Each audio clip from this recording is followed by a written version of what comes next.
오늘 영상을 통해서 말씀을 나누는 모든 우리 성도들을 환영하고 축복합니다. 우리가 비록 모여서 함께 예배하지 못하지만은 오늘 말씀을 통해서 우리에게 주시는 하나님의 은혜가 충만하기를 간절히 바랍니다. 오늘 본문의 말씀은 북왕국 이스라엘의 멸망에 관한 이야기를 다루고 있습니다. 이스라엘의 19대 왕이었던 호세아는 결국 이스라엘의 마지막 왕이 되고 말았습니다. 호세아는 기원전 731년부터 9년 동안 이스라엘을 다스렸습니다. 그런데 이 호세아에 대한 성경의 평가가 그리 혹독하지 않았음을 보게 됩니다. 2절 말씀에 보면 여호와께서 보시기에 악을 행하였으나 다만 그전 이스라엘의 여러 왕들과 같이 하지는 아니하였더라 라고 말씀하고 있습니다.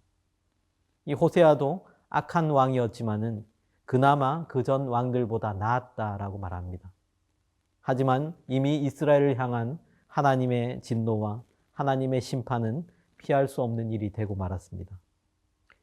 호세아는 원래 아수르에게 조공을 바치고 있었지만은 아수르가 다른 나라의 신경을 쓰는 사이에 이스라엘은 아수르를 배반하고 애굽을 의지하려고 했습니다. 그러나 이미 애굽은 저무는 해와 같은 힘없는 나라였습니다. 아수르의 왕 살마네셀이 곧바로 이스라엘로 쳐들어와서 호세아를 잡아다가 옥에 가두었습니다. 그리고 그는 사마리아를 정복해서 이스라엘 사람들을 사로잡아가고 그 이스라엘 온 영토를 쑥대밭으로 만들고 말았습니다. 이때 기록에 의하면 이 이스라엘에서 아수르에 끌려간 포로들이 무려 27,900명에 달했다고 합니다. 물론 이 숫자는 성인 남자만 포함한 숫자였을 것입니다.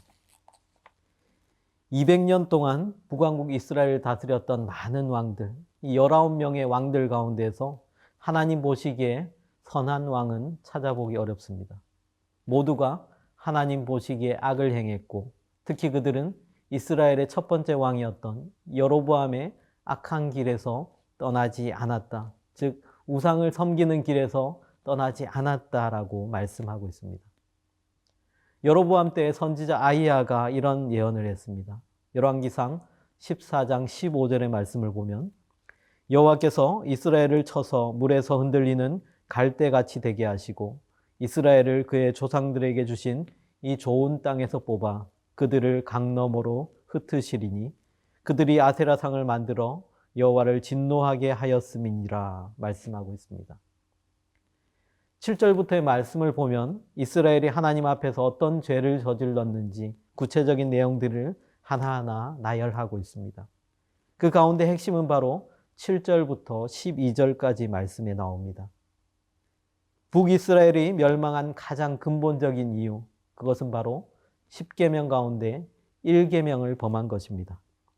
하나님께서 분명히 나 외에 다른 신들을 내게 두지 말라라고 말씀하셨는데 이스라엘은 다른 신들을 섬기고 이방의 풍습들을 그대로 따랐습니다. 이스라엘의 문제는 하나님을 섬기지 않은 것이 문제가 아니라 하나님을 섬기면서도 또 다른 신들을 함께 섬겼다는 것입니다. 사실 이 열왕기의 내용들은 대체로 왕들에게 초점을 맞추고 있습니다. 하지만 백성들 역시 하나님의 진노와 하나님의 심판을 피할 수가 없었습니다. 그래서 오늘 본문 가운데 등장하는 주어는 한결같이 이스라엘 자손입니다.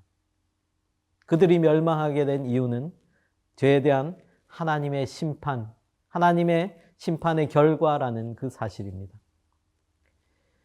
북이스라엘의 멸망은 표면적으로는 그들의 국력이 주변 나라들에 비해서 약했기 때문이다라고 할 수 있습니다. 외교적으로도 아수르를 선택하지 않고 애굽을 선택했던 잘못된 선택이 이유다라고 말할 수 있습니다. 그러나 성경은 북이스라엘이 멸망한 이유가 그들의 국력이나 외교의 문제가 아니다라고 말합니다. 그들이 하나님 대신 우상을 섬기고 자신들을 책망하는 그 선지자들의 그 예언의 길을 닫았기 때문이다라고 말씀하고 있습니다. 북이스라엘의 첫 왕이었던 여로보암이 자신의 왕권을 강화하기 위해서 유다에 있는 성전 예배 대신에 금송아지 우상을 섬기게 했습니다. 이로 시작된 죄악의 대물림이 200년 이상 지속됨으로써 이스라엘은 한 번도 죄의 길에서 떠나지 못하게 됩니다. 엘리야와 그의 제자 엘리사 같은 위대한 선지자들이 그토록 간절히 외쳤음에도 불구하고 이스라엘 백성들은 점점 하나님께로부터 멀어져 갔고 우상 숭배와 죄악의 길에서 떠나지 않게 되었습니다. 결국 하나님께서는 아수르를 도구 삼아서 북이스라엘을 쳐서 멸망시키고 말았습니다.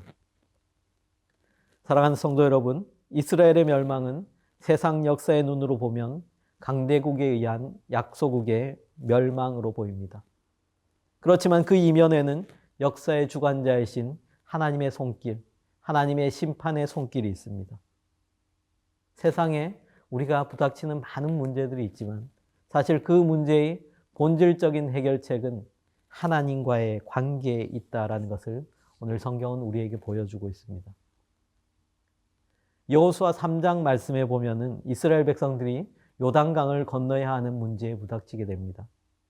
이스라엘 백성들의 고민은 이것이었습니다. 어떻게 하면 저 요단강을 건너갈 수 있을까? 그런데 하나님께서 어떤 답을 주셨는지 성경을 보면 여호수아 3장 5절에 이렇게 얘기합니다. 너희는 스스로 성결케 하라.